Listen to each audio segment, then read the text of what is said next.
Hello guys, it's your host Ananta and welcome back to my another brand new video. So exam plus আর অন্যান্য অনেকগুলো কারণে আমি আসলে video দিতে পারি নাই। তো আমার আগের বিটকয়েন নিয়ে ভিডিও যারা দেখেন নাই তারা অবশ্যই ডেসক্রিপশন বক্সে লিংক দেওয়া আছে, অবশ্যই দেখে আসবেন। তো আজকে ভিডিও হচ্ছে ব্লকচেন নিয়ে। তো কথা না বাড়িয়ে অবশ্যই ভিডিওতে চলে যাওয়া যাক। তো হোয়াট ইজ ব্লকচেন? তো ব্লকচেন হচ্ছে এক প্রকার ডিজিটাল ট্রানজিশন রেকর্ড রাখার পদ্ধতি আর কি, যেখানে আপনার আমার ডেটা অনেকগুলো কম্পিউটারে রিস্টোর করা থাকে।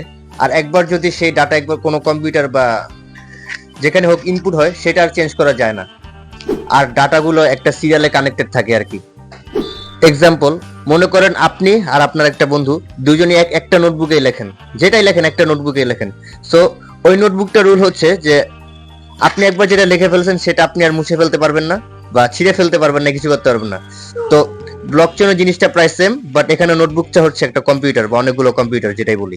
Blockchain is a kind of a digital ledger, যেখানে আপনার আমার অনেক ডাটাগুলো কয়েকটা ব্লকে ভাগ করা থাকে।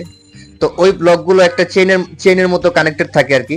তো এই জন্য এই প্রসেসটার নাম হচ্ছে ব্লকচেন, যেখানে আপনার আমার ডাটা অনেকগুলো ব্লকে ভাগ হয়ে একটা চেইনের মতো কানেক্টেড থাকে। এই প্রসেসটা হচ্ছে ব্লকচেন। তো ব্লকচেনের নতুন নতুন ব্লক কিভাবে তৈরি হয় আর কিভাবে কানেক্টেড হয়, ট্রানজিশন, ভেরিফিকেশন, মাইনিং আর অনেকগুলো কাজে এই ব্লকচেন টেকনোলজি আমাদের ডেটাগুলো বা আমাদের অ্যাসেটস এর ডেটাগুলো অনেকগুলো ব্লকে ভাগ করে একটা চেইনের মতো কানেক্টেড হয়। তাই এটার নাম হচ্ছে ব্লকচেন টেকনোলজি। ব্লকচেনের আবিষ্কারক হিসেবে সাতোশি নাকামুরার নামটাই সবার আগে আসে।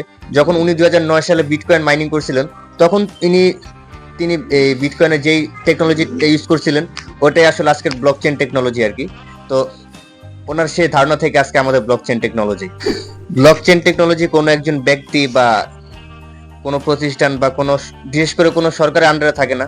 এই টেকনোলজি হাজার হাজার কম্পিউটার দিয়ে আসলে এই পরিচালিত হয় আর কি। সো এই টেকনোলজি কাইন্ড অফ বিটকয়েনের মতো আর কি, বা ক্রিপ্টোকারেন্সির মতো, যে কারো নিয়ন্ত্রণে আসলে থাকে না।